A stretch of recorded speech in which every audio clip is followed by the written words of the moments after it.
दोस्तों, आप सबका स्वागत है आज के इस वीडियो में।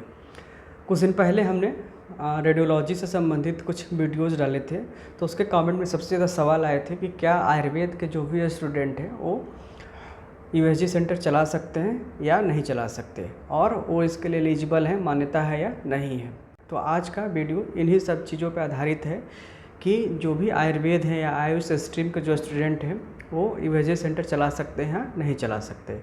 ऐसे कौन से तरीके हैं जिनके द्वारा जो आयुष स्ट्रीम के जो स्टूडेंट हैं, स्पेशली जो आयुर्वेद के हैं, वो कैसे अल्ट्रासाउंड सेंटर रन कर सकते हैं और किन किन सर्टिफिकेट की या डॉक्यूमेंट्स की आवश्यकता होती है एक आपको अल्ट्रासाउंड सेंटर रन करने के लिए। तो चलिए शुरू करते हैं आज का वीडियो, देखते हैं क्या क्या चाहिए। आजकल जो है बहुत से ऐसे यूनिवर्सिटीज़ हैं और कॉलेज हैं जो रेडियोलॉजी में भी डिप्लोमा या एमडी कराते हैं। और अगर हम आयुर्वेद की बात करें तो बीएचयू में आपको डिप्लोमा इन छाया एवं विकिरण की डिग्री दी जाती है, जो कि आयुर्वेद के ग्रेजुएट्स के लिए होती है। लेकिन समस्या इसमें ये आती है कि डिग्री तो आप ले लेते हैं, लेकिन कुछ ऐसे एक्ट्स हैं और उन एक्ट्स में ऐसे प्रावधान किए गए हैं कि एक आयुर्वेद का चिकित्सक जो है अल्ट्रासाउंड सेंटर ओपन नहीं कर सकता। और इसका कारण यह है कि अल्ट्रासाउंड सेंटर कहीं भी अगर आपको ओपन करना है तो आपको पीएनडीटी एक्ट में रजिस्ट्रेशन आवश्यक है। और पीएनडीटी एक्ट में आप तभी रजिस्ट्रेशन करा सकते हैं जब आपके registration medical council of India में हो, क्योंकि पीएनडीटी एक्ट में आपका एमबीबीएस होना आवश्यक है। और एमबीबीएस के साथ साथ आपका चाहे रेडियोलॉजी में डिप्लोमा हो या आपने पोस्ट ग्रेजुएशन किया हो। तो ऐसे में आयुर्वेद के जो चिकित्सक हैं वो इस एक्ट से बाहर हो जाते हैं, क्योंकि आयुर्वेद के जो चिकित्सक हैं उनका मेडिकल काउंसिल ऑफ इंडिया में एमसीआई में रजिस्ट्रेशन नहीं होता। तो इस वजह से थोड़ी बहुत समस्याएं आती हैं कि आपके पास छाया विकिरण की डिग्री होने के बाद भी आप जो है अपना इंडिपेंडेंट अल्ट्रासाउंड सेंटर नहीं ओपन कर सकते। तो कर क्या सकते हैं, कौन से ऐसे तरीके हैं? तो सबसे तरीका बेहतर है कि आप एज ए ऑनर आप अल्ट्रासाउंड सेंटर अपना ओपन कर सकते हैं, लेकिन आपको एक ऐसे डॉक्टर की आवश्यकता पड़ेगी जिनके पास जो ज़रूरी योग्यता है, डिग्री है, वो होनी चाहिए। तो आप चाहे तो इंडिपेंडेंट आप ऑनरशिप में आप खोल सकते हैं और उनको एज ए ड्यूटी डॉक्टर आप उनको अपॉइंट कर सकते हैं, या आप उनके साथ पार्टनरशिप में ओपन कर सकते हैं। क्योंकि आपको सर्टिफिकेट हमेशा एक डॉक्टर के चाहिए जो रेडियोलॉजिस्ट हों, चाहे उनके पास डिप्लोमा हो या डिग्री हो। तो चाहे तो आप पार्टनरशिप करें या उनको as a consultant as a radiologist आप उनको अपॉइंट करके अपना सेंटर चला सकते हैं। अब देखते हैं किन किन डॉक्यूमेंट्स की आवश्यकता होती है। तो इसके बारे में बहुत सारे लिटरेचर आपको मिल जाएंगे, और आप चाहें तो पीएनडीटी एक्ट पे सर्च करेंगे गूगल में तो आपको भारत सरकार की या अलग अलग जो भी राज्य हैं उनकी पूरी गाइडलाइन सबको मिल जाएगी।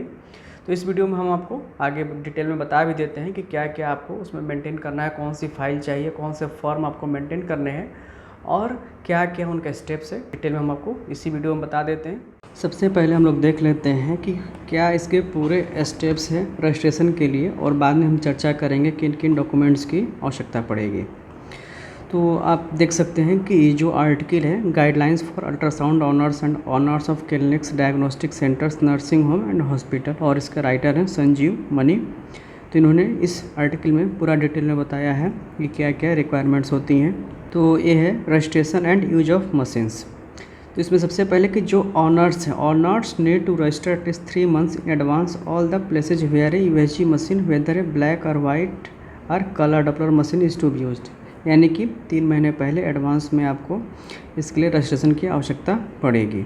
All radiologist, sonologist, doctors using USG machines need to have their names entered in the PNDT certificate. यानी कि जिसके भी नाम से सेंटर चलेगा उस रेडियोलॉजिस्ट या सोनोलॉजिस्ट या डॉक्टर का जो है नाम पीसीपीएनडी में होना चाहिए और वो सर्टिफाइड होने चाहिए।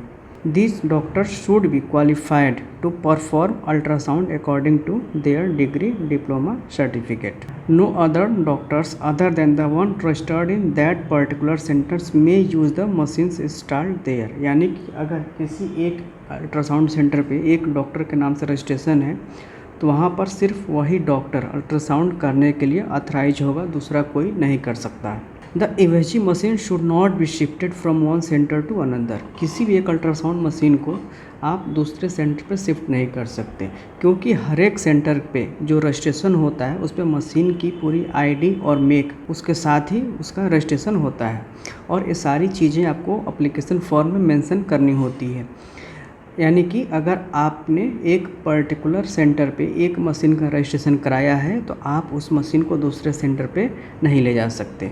अगर कोई भी सेंटर पे आप चेंज करते हैं, चाहे आप प्लेस या मशीन चेंज करते हैं, तो आपको इसकी अग्रिम सूचना 30 दिन के अंदर अंदर उसको आपको देनी पड़ती है, जो भी सक्षम अधिकारी होते हैं वहाँ पर। रिकॉर्ड कीपिंग काफ़ी इम्पॉर्टेंट है, और क्या क्या चीज़ें आपको अपने क्लिनिक पे डिस्प्ले करनी चाहिए। तो जितने भी रिकॉर्ड्स हैं उन इंक्लूडिंग इमेजेज, यानी कि जो भी इमेजिंग फिल्म है वो आपको कम से कम 2 साल तक आपको संभाल के रखनी होती है। और अगर किसी केस में कोई लीगल केस है पेंडिंग है, तो जब तक केस का डिसीजन नहीं होता तब तक उन सारी फाइलों को आपको संभाल के रखना है।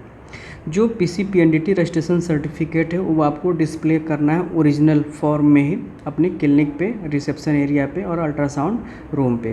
तो ये बहुत इंपॉर्टेंट है, आपको रजिस्ट्रेशन वहीं पे डिस्प्ले करना है जिससे कि सब लोग उसको देख सकें। और साथ में एक बोर्ड वहाँ मैंडेटरी है जो कि सबको दिखना चाहिए, हिंदी में और इंग्लिश में या लोकल लैंग्वेज में। Sex selection and detection is not done in this centre and is punishable under the PCPND act. तो ये मैंडेटरी है, आपको अगर PNDT एक्ट में ये डिस्प्ले ज़रूर करना है कि वहाँ पे कोई भी लिंग परीक्षण नहीं किया जाता। PNDT एक्ट में कुछ फॉर्म भी मेंटेन करने होते हैं, आप देख सकते हैं। एक तो फॉर्म D है, ये जेनेटिक काउंसलिंग सेंटर के लिए है। फॉर्म E जेनेटिक लेबोरेटरीज के लिए, और फॉर्म F जो EVG centre genetic clinics for pregnant patients only, तो जहाँ पे आप स्क्रीनिंग करते हैं प्रेग्नेंट पेशेंट्स का, वहाँ के लिए F है। तो ये 3 है, D, E और F, जो कि मेंटेन करना होता है। आप देख सकते हैं ये है फॉर्म A, जो कि आवश्यक होता है अल्ट्रासाउंड क्लिनिक खोलने के लिए, या कहीं भी कोई रिन्यूअल कराना हो, या registration of a genetic counselling centre के लिए हो, जेनेटिक लेबोरेटरी के लिए हो, अल्ट्रासाउंड क्लिनिक या इमेजिंग सेंटर, किसी भी चीज़ की खोलने के लिए, रजिस्ट्रेशन कराने के लिए फॉर्म आवश्यक होता है। यहाँ पे डिटेल है। पहला जो है name of the applicant, address of the applicant, type of facility, यानी कि आप इनमें से कौन कौन सी फैसिलिटी देना चाहते हैं, genetic counselling, genetic laboratory, ultrasound clinic, imaging centre, या इनमें से कोई भी। Full name of address of genetic counselling, तो यहाँ पे आपको पूरा अपने क्लिनिक का एड्रेस देना है, complete detail, phone number, fax के साथ। Type of ownership of organisation, यानी कि इसमें क्या है, इंडिविजुअल है, ऑनरशिप है, पार्टनरशिप है, कंपनी है, कोऑपरेटिव सोसाइटी है, तो ये आपको यहाँ पूरा डिटेल में देना पड़ेगा। और अगर सोसाइटी है तो उससे रिलेटेड सभी डॉक्यूमेंट्स आपको प्रोवाइड करने पड़ेंगे। टाइप ऑफ इंस्टीट्यूशन, यानी गवर्नमेंट हॉस्पिटल है या म्यूनिसिपल हॉस्पिटल है या प्राइवेट है, ये डिटेल आपको यहाँ देनी है। Specific prenatal diagnostic procedures, यानी प्री नेटल में आप कौन कौन सा इसमें से देखना चाहते हैं उसकी डिटेल देनी है। नॉन इन्वेसिव अल्ट्रासोनोग्राफी, इसके लिए यहाँ पे डिटेल देना है। Equipments available with make and model of each equipment, यानी कि कौन कौन सा अल्ट्रासाउंड मशीन आपने ले रखी है, उनकी पूरी मेक, यानी किस कंपनी की, उनका मॉडल नंबर क्या है, इसमें सब कुछ आपको सेपरेटली इसमें एक अटैच करना होगा। Facilities available in the counselling centre, यानी कि आपने क्या क्या वहाँ पे अवेलेबल किया है, ultrasound, amniocentesis, chorionic villus aspiration, fetoscopy, fetal biopsy and cardiocentesis. इसके अलावा whether facilities are available in the laboratory, तो ये सब जो जेनेटिक स्टडी है उससे रिलेटेड है। Name, qualification, experience and registration number of employ, तो इसमें आपको डिटेल देना है अलग से एनक्लोजर के रूप में भी, कौन कौन से आपके यहाँ हैं। अगर आपका रिन्यूअल है तो यहाँ पे पुराना रजिस्ट्रेशन नंबर देना है और उसका कब समाप्त हो रहा है। ये डिक्लेरेशन फॉर्म आपको सबमिट करना होगा डिटेल में, यहाँ पे देख सकते हैं कि अगर आप इसको फिलअप करके सबमिट करेंगे तभी आपका PNDT एक्ट में जो है रजिस्ट्रेशन होगा। ये न्यू रजिस्ट्रेशन के लिए है डिक्लेरेशन और एप्लीकेशन फॉर्म, और ये आपका रिन्यूअल के लिए है। आप देख सकते हैं यहाँ पे ये चेक लिस्ट है न्यू रजिस्ट्रेशन के लिए, रिन्यूअल के लिए। सबसे पहला एप्लीकेशन फॉर्म है, उसके बाद एफिडेविट है, स्कैनिंग डॉक्टर क्वालिफिकेशन सर्टिफिकेट, तो जो जो डॉक्टर आप अपॉइंट करेंगे तो उनकी कंप्लीट क्वालिफिकेशन डिटेल, उनके सर्टिफिकेट की फ़ोटोकॉपी लगेगी। अगर आप खुद हैं तो खुद ही आपकी ही लगेगी, या अगर आप पार्टनरशिप में हैं तो उन डॉक्टर्स की डिटेल लगेगी।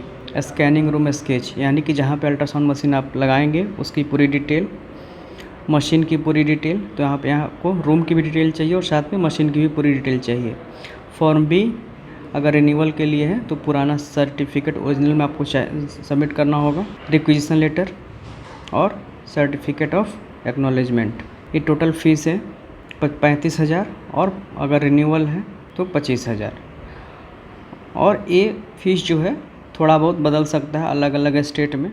तो इस वीडियो में हमने आपको डिटेल में सारी चीज़ें बताई कि किन किन डॉक्यूमेंट्स की आपको आवश्यकता होगी और किन किन स्टेप्स के माध्यम से आप अपना अल्ट्रासाउंड सेंटर रन करा सकते हैं। इसके अलावा भी अगर कुछ भी आपको जानकारी चाहिए तो आप मुझे कमेंट बॉक्स में आप मुझसे पूछ सकते हैं। हम कोशिश करेंगे कि आपके हर सवालों का जवाब दें। और बहुत से ऐसे सवाल हैं जिनको आप डायरेक्टली गूगल पे भी सर्च करके देख सकते हैं, या जो भी PNDT एक्ट की वेबसाइट है वहाँ पे भी आप सर्च करके देख सकते हैं। तो बने रहिए हमारे चैनल के साथ, फिर से एक नए वीडियो के साथ मिलते हैं। तब तक के लिए धन्यवाद, नमस्कार और जय हिंद।